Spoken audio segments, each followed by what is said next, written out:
भगवान विष्णु के अवतारों का वर्णन। श्री सूत जी कहते हैं, सृष्टि के आदि में भगवान ने लोकों के निर्माण की इच्छा की। इच्छा होते ही उन्होंने महतत्व आदि से निष्पन्न पुरुष रूप ग्रहण किया। उसमें 10 इंद्रियां, 1 मन और 5 भूत, ये 16 कलाएं थीं। उन्होंने कारण जल में शयन करते हुए जब योग निद्रा का विस्तार किया, तब उनके नाभि सरोवर में से एक कमल प्रकट हुआ और उस कमल से प्रजापतियों के अधिपति ब्रह्मा जी उत्पन्न हुए। भगवान के उस विराट रूप के अंग प्रत्यंग में ही समस्त लोकों की कल्पना की गई है। वह भगवान का विशुद्ध सत्वमय श्रेष्ठ रूप है। योगी लोग दिव्य दृष्टि से भगवान के उस रूप का दर्शन करते हैं।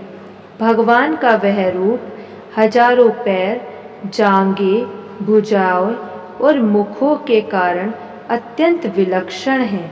उसमें सहस्त्रों सिर, हजारों कान, हजारों आँखें और हजारों नासिकाएं हैं।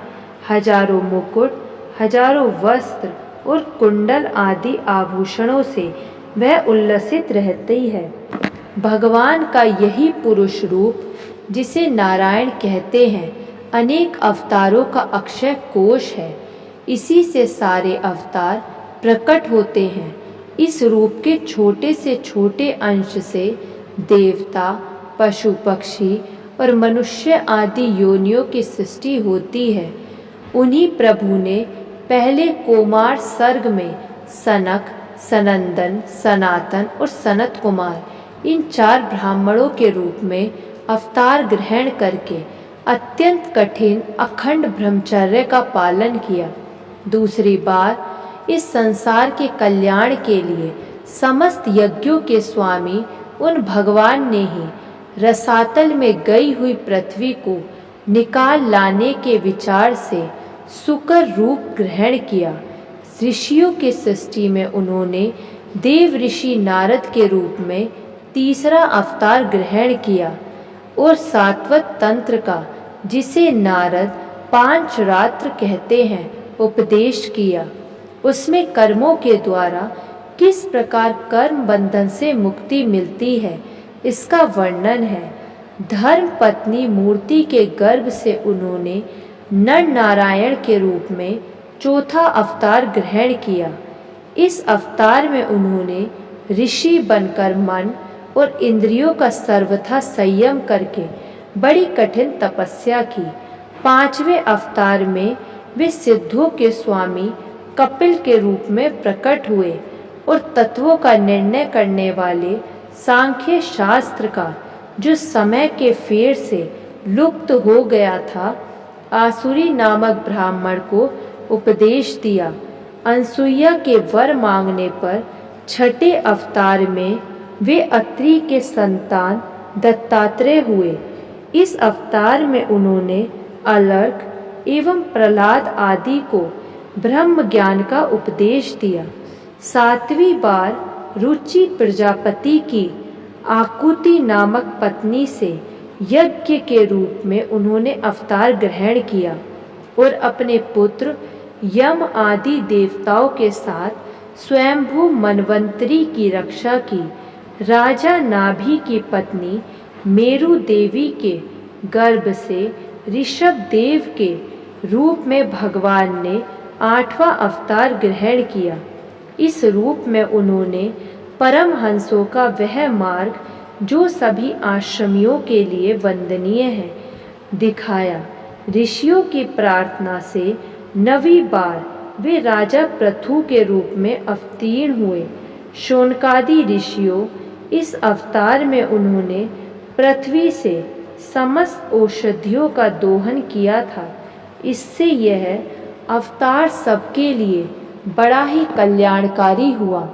चाक्षुष मनवंतर के अंत में जब सारी त्रिलोकी समुद्र में डूब रही थी, तब उन्होंने मत्स्य के रूप में 10वां अवतार ग्रहण किया और पृथ्वी रूपी नौका पर बैठाकर अगले मनवंतर के अधिपति वैवस्वत मनु के रक्षा की। जिस समय देवता और दैत्य समुद्र मंथन कर रहे थे, उस समय 11वां अवतार धारण करके कच्छप रूप से भगवान ने मंदराचल को अपनी पीठ पर धारण किया।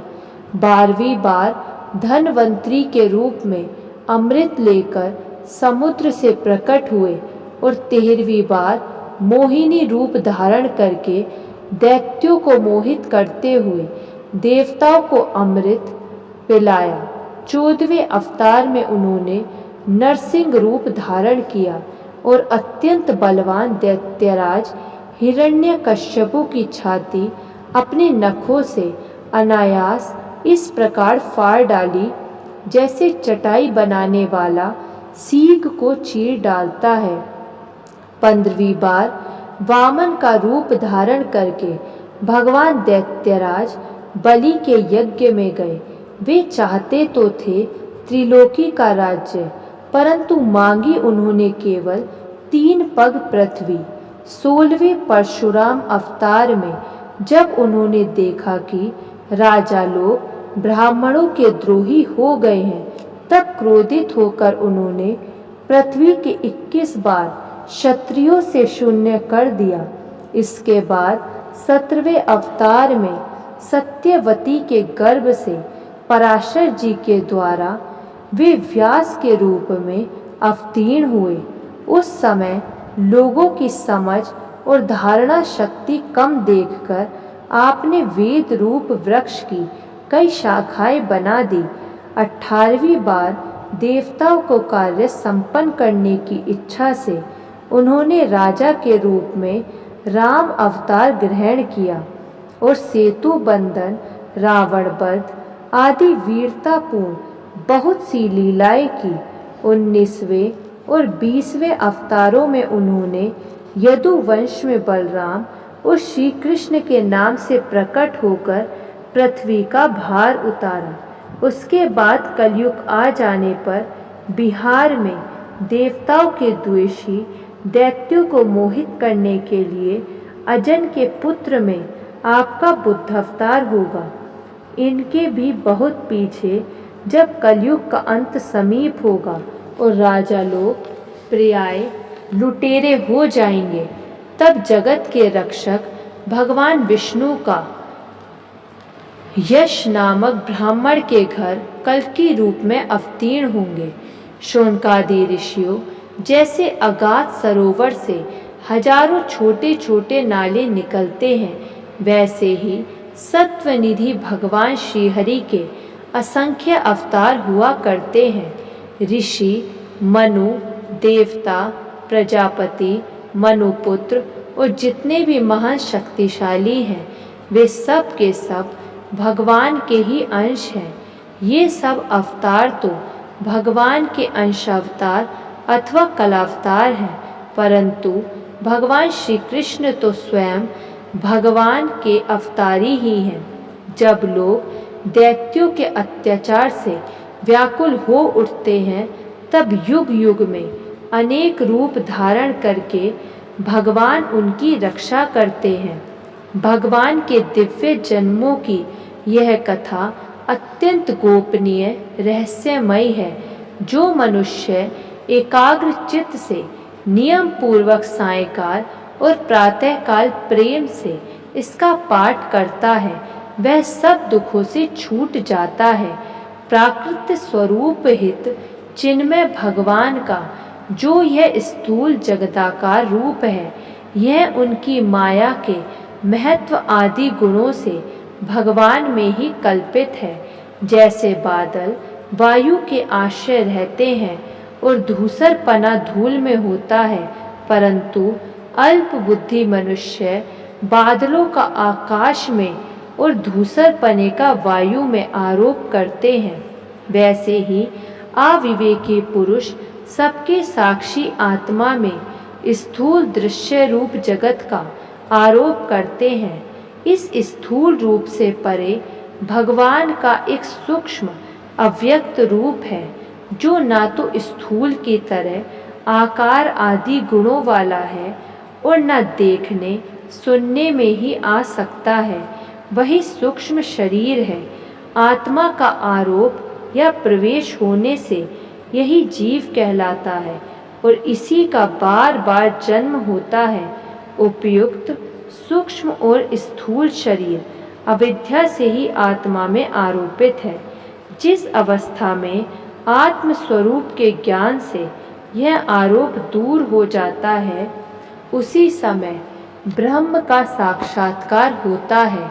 तत्वज्ञानी लोग जानते हैं कि जिस समय यह बुद्धि रूपा परमेश्वर की माया निवृत्त हो जाती है, उस समय जीव परमानंदमय हो जाता है और अपनी स्वरूप महिमा में प्रतिष्ठित होता है। वास्तव में जिनके जन्म नहीं है और कर्म भी नहीं है, उन हृदयेश्वर भगवान के अप्राकृत जन्म और कर्मों का तत्वज्ञानी लोग इसी प्रकार वर्णन करते हैं, क्योंकि उनके जन्म और कर्म वेदों के अत्यंत गोपनीय रहस्य हैं। भगवान की लीला अमोघ है। वे लीला से ही इस संसार का सृजन, पालन और संहार करते हैं, किंतु इसमें आसक्त नहीं होते। प्राणियों के अंतःकरण में छिपे रहकर ज्ञानेंद्रिय और मन के नियंता के रूप में उनके विषयों को ग्रहण भी करते हैं, परंतु उनसे अलग रहते हैं। वे परम स्वतंत्र हैं। ये विषय कभी उन्हें लिप्त नहीं कर सकते। जैसे अनजान मनुष्य जादूगर अथवा नट के संकल्प और वचनों से की हुई करामात को नहीं समझ पाता, वैसे ही अपने संकल्प और वेदवाणी के द्वारा भगवान के प्रकट किए हुए इन नाना नाम और रूपों को तथा उनकी लीलाओं को कुबुद्धि जीव बहुत सी तर्क युक्तियों के द्वारा नहीं पहचान सकता। चक्रपाणी भगवान की शक्ति और पराक्रम अनंत है, उनकी कोई था नहीं पा सकता। वे सारे जगत के निर्माता होने पर भी उससे सर्वथा परे हैं। उनके स्वरूप को अथवा उनकी लीला के रहस्य को वही जान सकता है जो नित्य निरंतर निष्कपट भाव से उनके चरण कमलों की दिव्य गंध का सेवन करता है, सेवा भाव से उनके चरणों का चिंतन करता रहता है। शौनकादि ऋषियों, आप लोग बड़े ही सौभाग्यशाली तथा धन्य हैं जो इस जीवन में और विघ्न बाधाओं से भरे इस संसार में समस्त लोकों के स्वामी भगवान श्री कृष्ण से वह सर्वात्मक आत्मभाव, वह अनिवर्चनीय अनन्य प्रेम करते हैं, जिससे फिर इस जन्म मरण रूप संसार के भयंकर चक्र में नहीं पड़ना होता। भगवान वेद व्यास ने यह वेदों के समान भगवत चरित्र से परिपूर्ण भागवत नाम का पुराण बनाया है। उन्होंने इस श्लाघनीय, कल्याणकारी और महान पुराणों को लोगों के परम कल्याण के लिए अपने आत्मज्ञान शिरोमणि पुत्र को ग्रहण कराया। इसमें सारे वेद और इतिहासों का सार संग्रह किया गया है। शुकदेव जी ने राजा परीक्षित को यह सुनाया। उस समय वे परम ऋषियों से घिरे हुए आमरण अनशन का व्रत लेकर गंगा तट पर बैठे हुए थे। भगवान श्री कृष्ण जब धर्म, ज्ञान आदि के साथ अपने परम धाम को पधार गए, तब इस कलयुग में जो लोग अज्ञान रूपी अंधकार से अंधे हो रहे हैं, उनके लिए यह पुराण रूपी सूर्य इस समय प्रकट हुआ है। शौनकादि ऋषियों, जब महातेजस्वी श्री शुकदेव जी महाराज वहाँ इस पुराण की कथा कह रहे थे, तब मैं भी वहाँ बैठा था। वहीं मैंने उनकी कृपापूर्ण अनुमति से इसका अध्ययन किया। मेरा जैसा अध्ययन है और मेरी बुद्धि ने जिस प्रकार इसको ग्रहण किया है, उसी के अनुसार इसे मैं आप लोगों को सुनाऊंगा। ओम नमो भगवते वासुदेवाय नमः। भक्तों बोलिए कृष्ण भगवान की जय।